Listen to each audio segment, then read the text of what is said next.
Earlier this week, Kamloops was well represented in the first half of the games at the canoe and kayaking events at Shumway Lake. Well, much the same can now be said for men's volleyball, where there is a strong Kamloops and TRU flavor from coaches to players. Two-thirds of the BC coaching staff is from the CIS TRU Wolfpack. Pat Henley is the head coach, Drew Venables is one of his two assistants, and both serve in the same roles at TRU. Henley grad Matt Lofgren is just happy to be in the team. He missed the main camp from which the team was picked in the spring, and it looked like he had missed his chance to play for Team BC. I know Matt very well. I coached him when he was 14 and 15 years old at a club here in town, and I want to give every guy a chance to be on this team. So because of the injuries, we let him come to the summer camp and try out. And Lofgren made the most of his second chance, outperforming others in the July training camp, and just before the games, finding out he had earned his place on the team. He hasn't disappointed. I love it. I love the atmosphere, the fans, and being the hometown boy. It really is cool. Like, my friends get to come out and watch me. They haven't really watched me play volleyball at this level, so it's really good. It's exciting. Two other players on Team BC will be joining the TRU Wolfpack this fall as freshmen. Nick Ballas comes to the Wolfpack through Pat Henley's Prince George pipeline, where the Wolfpack coach has held summer camps for the last few years. It's brought to the program the likes of Colin Carson and now Nick Ballas. Volleyball in Prince George is huge. Everybody plays it at one point in their life in Prince George. You know, it's kind of one of those things, whether it's high school or club volleyball, everybody does it. It's just one of those things you go through. And that's mainly to thank is Dan Drizay. He's the head coach there. He's just fantastic. We've had Nick in camp since he was in grade 9, and he's developed, and I think that's one of the reasons you do the camps. So we fixed his footwork. Chad Grimm, one of the assistant coaches, helped work on his footwork at camp, and over time it's gotten better. And absolutely, if it wasn't for that camp in Prince George, I don't think Nick is at the level he's at now, and I don't think we have him as a Wolfpack player. But glad to welcome another PG product. Brad Gunter will also debut with the Wolfpack in September. The outside hitter from Courtenay is considered by many scouts as the best player coming out of high school in Western Canada. A poll of college and university coaches named Gunter as the unanimous pick as the province volleyball athlete of the year, which meant he could pretty much write his own ticket. He chose TRU. I like the coaching. He coached me in Team BC the year before, so I'd seen his coaching style, liked it. I like coming to a smaller town, Kamloops. I'm from a smaller town, so I didn't want to go too big.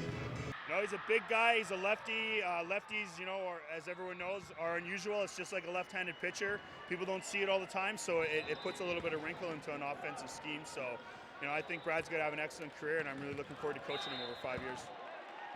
And Nick Ballas was certainly a force in Team BC's opening game win against the Yukon, leading his team in kills. Brad Gunter had 13 kills and a service ace, and Lofgren was very effective with his tenacious attack at the net. In today's 4-set loss to Alberta, the BC women lost a 5-setter to Manitoba for their first defeat in 3 matches. Some of the other results today: women's field hockey, BC took a 3-0 lead at the half and went on to a 9-0 win against Saskatchewan.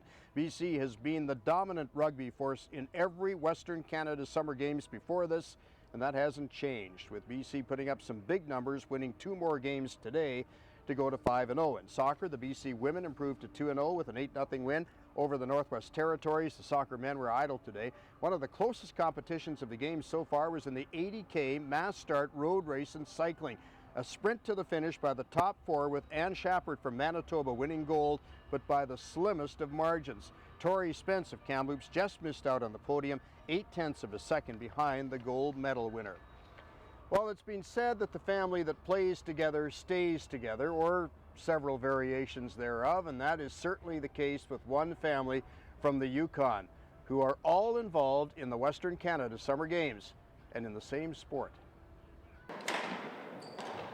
They're the Carlsons from Watson Lake, mom, dad, and 2 siblings that make up nearly half of badminton's Team Yukon.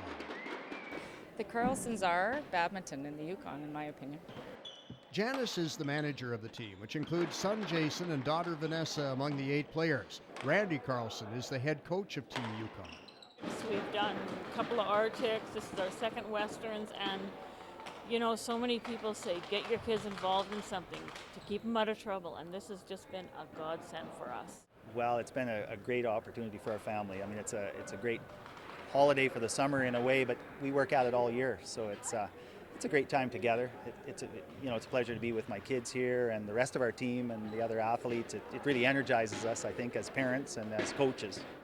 Vanessa is the top seed singles player for Team Yukon and says there are some definite advantages to having your dad as your coach. Oh, I like it. It means I get coaching 24/7. So we're on the way home from practice and I'm still getting coached, and we're sitting at home eating dinner and he's still coaching. So I get a lot more coaching that way.